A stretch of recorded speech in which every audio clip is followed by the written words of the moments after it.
No próximo sábado temos mais uma edição do UFC e dessa vez na luta principal teremos um brasileiro, Gabriel Bonfim, enfrentando Randy Brown, e no card temos diversos brasileiros. Então eu vou trazer aqui o card completo, os favoritos, as cotações, as minhas opiniões, meus palpites.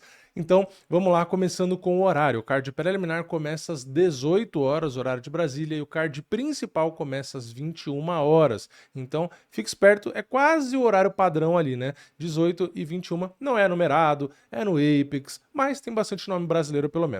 Primeira luta, peso médio, temos o Jackson McKeevy enfrentando o Robert Valentim, e o Valentim é favorito com 60%, ele paga 1,61. Lá na stake, o Jackson McKeevy paga 2,32. Lembrando, cotações do momento que eu gravo a luta e cotações do parceiro oficial de apostas do UFC no Brasil, que é a Stake. O link sempre fica aqui embaixo do vídeo no comentário fixado, caso você queira abrir sua conta e aproveitar alguma das cotações aqui. Então vamos lá, segunda luta, peso galo, Daniel Marcos enfrenta o Miles Jones. Daniel Marcos tá com 62%, ele paga 1,56 lá na stake e o Miles Jones 2,43.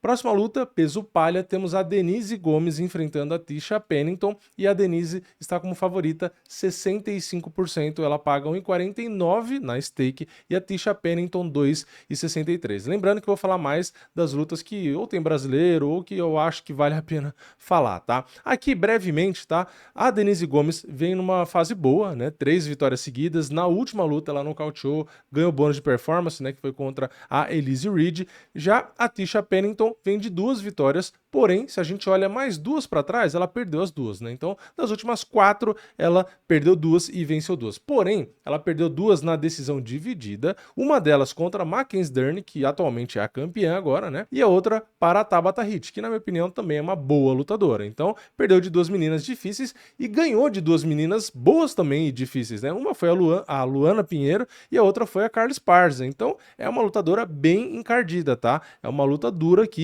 não sei se eu concordo muito com 65% não, é uma luta que eu tenho medo, tá? É uma luta que eu tenho um pouco de receio aí. Eu não duvidaria nem um pouco de dar uma zebra aí, tá? Mas enfim, de qualquer forma, eu acho que a cotação poderia estar um pouco mais espremida, tá? Eu colocaria 55% para Denise e não sei não. Acho que fezinho eu arriscaria ainda na Tisha Pennington, porque 2,63 pro nível que ela tem, ela é bem chata, eu acho que até seria interessante. Próxima luta, peso pesado, temos o Josh Rockett enfrentando o Max Gimenez, e o favorito é o Josh com 80%. Ele paga 1,22 e o Max paga 4,40. Lembrando que eu sempre falo, arriscar um palpite em peso pesado é muito difícil. Ou seja, R$ 4,40 para um azarão no peso pesado pode ser, às vezes, uma boa opção, né? Não é uma dica de nada, mas é o que eu sempre falo, né? Só estou repetindo aqui a minha opinião, né? Peso pesado é muito imprevisível. Depois, peso galo, temos Jaqueline Cavalcante enfrentando a Maíra Bueno Silva,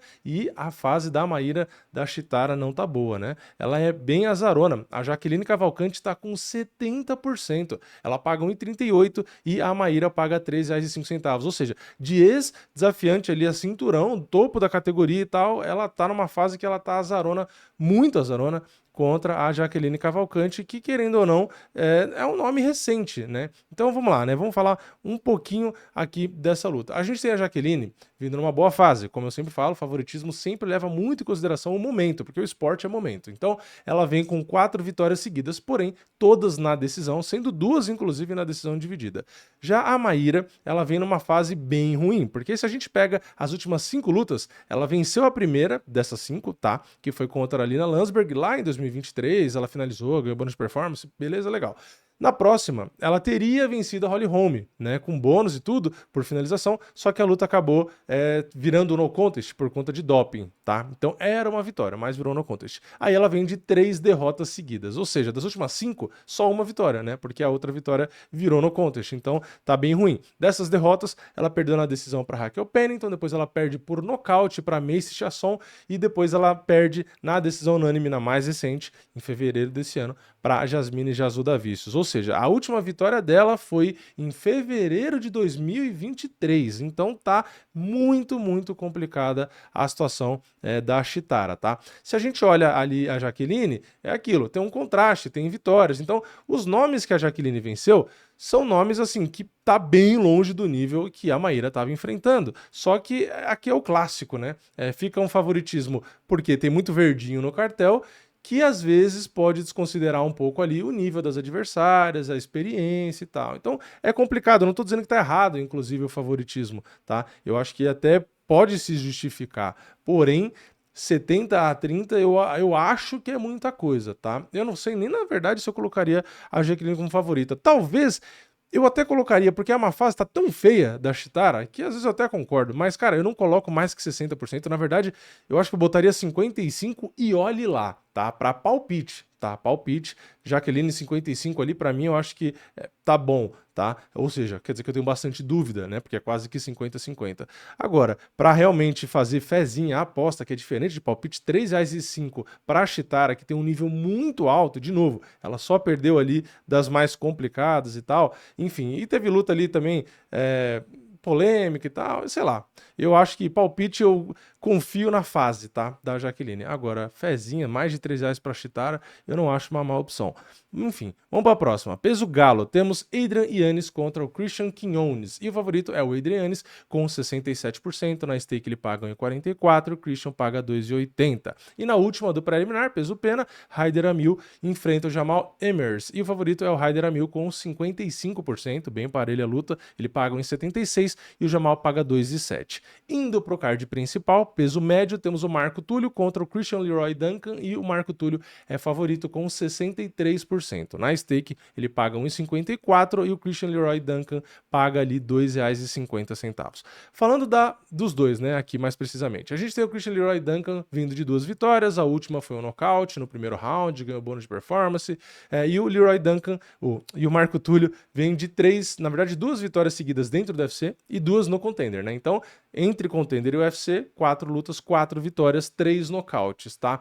Então, lutou a última vez em abril desse ano, né? Que foi contra o Trajan Gore, quando ele nocauteou. Então, vem com estatísticas interessantes, né? Porque um volume de golpes muito alto. As lutas não foram até o final, né? Mas as estatísticas ficaram muito boas, né? Porque ele tem um volume de golpe muito alto, golpes absorvidos pouquíssimos, precisão dos golpes de 60%, o que é muito bom, defesa dos golpes ali na trocação 61%, então tem números muito bons, tá? Ali na taxa de grappling em si tem pouquíssima coisa, né? Porque não usou muito, realmente, né? Foi mais na trocação, então números muito expressivos na trocação, no grappling pouca taxa de queda, pouca precisão, pouca tentativa de finalização, porque não é o jogo que ele busca, então é normal, tá? Então essa luta promete ser uma luta muito boa, tá? O Christian Leroy Duncan é muito bom na trocação também, tá? Tem um volume de golpes excelente, uma precisão também empatada praticamente ali com o Marco Túlio, tá? Mesmo tendo mais lutas, então ele mantém essa taxa lá em cima. É uma defesa também na trocação muito boa, defesa de queda muito boa, enfim, é um cara que tem golpes plásticos, golpes bonitos, então eu acho uma luta bem legal, tá? Eu acho que o Marco Túlio dá pra sim considerar favorito, né? Eu acho que ele talvez seja ali mais letal mesmo, tá? O Leroy também nocauteia e tudo, mas eu acho que ele é um cara um pouco mais... Ele tem um lado mais plástico, mais bonito, mais variável, assim, né? A quantidade de ferramentas e tudo, mas eu acho que o Túlio, na hora de botar a pressão no golpe mesmo, de nocautear, talvez eu acho que ele tenha mais potencial para isso. Enfim, é uma luta boa, 2 caras que batem forte, são bons de trocação, e a chance é que alguém vai ser nocauteado. Eu acho. Tomara, porque aí vai ser uma luta legal. Indo para a segunda luta do card principal, peso galo, temos o Raoni Barcelos contra o Rick Simon. O favorito é o Rick Simon, 59%. Ele paga 1,64 e o Raoni tá pagando R$2,25. Lembrando, o Raoni é um cara muito bom, né, que teve ali uma fase, né, de 5 lutas ele tinha perdido 4, só que agora ele veio de volta para uma fase boa, né, ele ganhou 3 lutas seguidas, ele ganhou do Christian Quinones, que inclusive luta no card preliminar, né, desse card, ganhou do Peyton Talbot, quando ele era muito azarão, que eu tava fazendo live aqui, eu e quem tava na live, a gente arriscou no Raoni, deu muito bom, né, aquele dia, e ganhou na última do Cody Garbrandt, e ele vai pegar o Rick Simon, que também vinha numa fase muito boa. Depois ele emendou nas 5 mais recentes 3 derrotas, né? Ele perdeu do Song Yadong nocauteado, perdeu do Mário Bautista e perdeu do Vinícius Oliveira, o Lock Dog, né? E nas 2 recentes, beleza, ele voltou à vitória, ele ganhou do Shavit Bachará, nocauteando, ganhou bônus, inclusive, então excelente resultado. E na última ele ganhou do Cameron Smooferman, então deu uma recuperada também. Então são 2 casos iguais, né? 2 caras que ficaram numa fase bem ruim e depois saíram e voltaram para o caminho da vitória. Só que eles vão se enfrentar, então alguém vai voltar a ter derrota. O forte do Rick Simon é a quantidade de quedas, né? Ele é um cara que tem muitas quedas, uma precisão muito boa. Na trocação, ele mais apanha do que bate, tá? Estatisticamente. Então, geralmente, ele acaba recorrendo pro controle, pras quedas, né? Na última luta ele deu 3 quedas e tudo. Só que o Raoni é um cara que tem uma defesa de quedas muito boa, né? Tem o wrestling dele muito forte, tem um bom volume na trocação também tem jogo de queda, então eu não sei, tá? O Rick Simon talvez acabe sendo favorito porque é mais novo ali, né? Tem 5 anos a menos e tal. Talvez levem isso em consideração, ou realmente acreditem que o wrestling dele seja suficiente. Eu acho que é uma luta realmente parelha, tá? Esse 59% eu acho que realmente é o que faz sentido, mas, cara, eu não sei não, tá? Eu acho que eu vou arriscar no Raoni de novo, tá? Tanto o palpite até quanto o fezinho em si. Eu acho que o forte do Rick Simon é algo que o Raoni é muito bom, tá? E na trocação talvez o Raoni consiga, né, levar melhor ali, enfim, não sei, mais experiente também. A questão da idade realmente talvez se preocupe um pouco, né? Às vezes o Rick Simon puxar muito gás e o Raoni acabar cansando, não sei. Mas, de qualquer jeito, eu vou de Raoni, mas de qualquer jeito, é uma luta que eu concordo com a proporção, tá? É 60-40 para um dos lados. Eu puxaria mais pro Raoni, tá? Mas, enfim, vamos ver. Vamos torcer também, né? Porque também é minha torcida. Na próxima luta, peso leve, temos o Cris Padilha contra o Ismael Bonfim. E o Ismael Bonfim é favorito com 62%. Ele paga 1,55 e o Cris Padilha paga ali 2,45. Eu também não vou falar muito dessa luta porque é um card que não tá muito bom. E se o vídeo ficar muito grande, também ninguém vai querer ver, tá? Mas, resumidamente, o Ismael Bonfim, nas últimas 3 lutas, ele perdeu 2, né? Ele foi finalizado pelo Benoit Saint-Denis e na última, mais recente, ele foi nocauteado pelo Nazim Sadikov. Então, ele chegou bem, né? Estreou nocauteando, bônus de performance, aquela joelhada voadora e tal, só que depois acabou tendo 2 derrotas aí, né? O Cris Padilha vem de 3 vitórias seguidas, né? Na estreia ele finalizou no primeiro round, na segunda luta ele nocauteou no segundo round e na última, contra o Jay Herbert, ele ganhou na decisão dividida. Então, tá numa fase boa, não perdeu ainda dentro do UFC, tem números interessantes ali, né? Na trocação e tudo, bastante golpe e tal.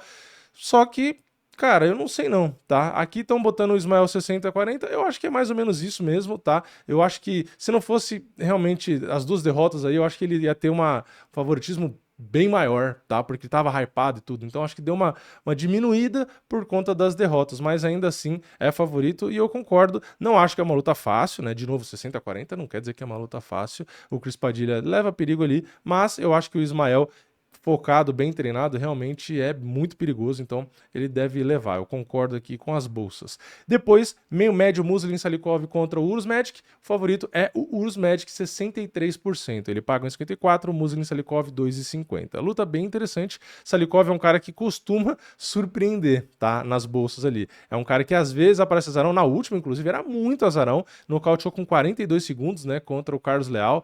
Contra o Kenan Song também, nocauteou no primeiro round. Essas duas, inclusive, ele ganhou bônus de performance. Então, mais uma vez, ele tá azarão. Mas até que tem um pouco mais de justificativa aqui, porque realmente o Urus Magic é um cara muito bom também, tá? Mas é isso, tá? Eu tô avisando vocês. O Salikov é um cara que vira e mexe, tá de azarão e surpreende, tá? É uma luta muito dura que ele vai ter agora, mas fique esperto, porque esse cara adora quebrar banca. Na próxima, peso mosca, temos o Joseph Morales contra o Matt Channel. Favorito Joseph Morales, 71% de favoritismo. Ele paga 1,36 e o Matt Channel 3,15. E na luta principal, meio médio, Gabriel Bonfim enfrenta o Randy Brown. Favorito é o Gabriel com 60%, praticamente o mesmo favoritismo do irmão dele, né, que tá no card principal também.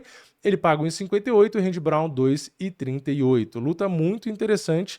O Gabriel Bonfim vem aí de 3 vitórias seguidas, né? Uma delas foi finalização, ganhando bônus de performance. Tem só uma derrota que foi contra o Nicolas Dalby numa luta da noite, né? Aquela luta que inclusive eu fui de Nicolas Dalby naquele palpite, né? Mesmo ele sendo bastante azarão na época, falei a questão do gás ali, a pressão do Nicolas Dalby, é um cara chato, tal, não sei o quê. No fim, acabou dando ruim, né? Inclusive eu tava lá pessoalmente, né? Nessa luta que foi no UFC São Paulo, né? Do Malhadinho contra o Derrick Lewis, né? E o Randy Brown é um cara que vem numa fase muito boa também, porque das últimas 5 ele só perdeu uma, que foi contra o Brian Battle, numa decisão dividida, porém na última, contra o mesmo Nicolas Dalby, também foi luta da noite, que o Nicolas Dalby sempre entrega lutão, né? Tá aí a prova. Só que ele não perdeu do Nicolas Dalby nocauteado como o Gabriel. Ele nocauteou o Nicolas Dalby, foi ao contrário. tá? E a derrota mais recente que ele tem, fora o Brian Battle, que seria lá em 2023 só, foi contra o Jack Della Maddalena, né, por finalização, que é o atual campeão. Então, assim, se você olha o cartel dos dois, realmente é um cartel muito chamativo. Eu acho que é uma luta realmente 60-40 também, tá? Também não vejo muita diferença. Eu talvez concorde aqui com o favoritismo do Gabriel Bonfim, porque eu acho que ele tem um jogo que pode ser eficiente contra o Randy Brown, né? Se ele realmente for para o jogo de quedas, de controle e de finalização, aí sim justifica o favoritismo. Agora, vou deixar claro aqui, tá? Se o Gabriel não optar muito pelo grappling, só quiser trocar, ou mesmo não tiver com as quedas em dia, não conseguir derrubar, se o Randy Brown, que tem uma boa defesa de quedas, tá? 73%, se ele conseguir manter a luta em pé, vai azedar pro Gabriel, tá? O Gabriel, eu acho favorito 60-40, considerando que ele vai usar a melhor ferramenta dele, que é o jogo de grappling, quedas e finalizações. Se não conseguir ir pro jogo dele, vai dar ruim, tá? No geral, é esse, tá? O card. Pra mim, tá muito melhor do que o card da semana passada, pelo menos no papel. Tem muitos nomes brasileiros, o que deixa também muito mais legal. Tem muita luta aqui de casamento interessante, que pode ter trocação frenética, que pode ter surpresa, pode ter azarão. Então, no papel, eu tô com muito mais expectativa para esse card. Tá? Eu espero um card nota 6, 7, até acho que mais 7 do que 6. Então, é um card que é no Apex também, porém, de novo, no papel promete muito mais do que o da semana passada. Espero não me decepcionar, né? Mas é isso, comenta a sua opinião aqui embaixo, deixa o like no vídeo se você gostou, se inscreve no canal, ativa o sininho e eu vejo vocês na próxima. É nóis, valeu, falou!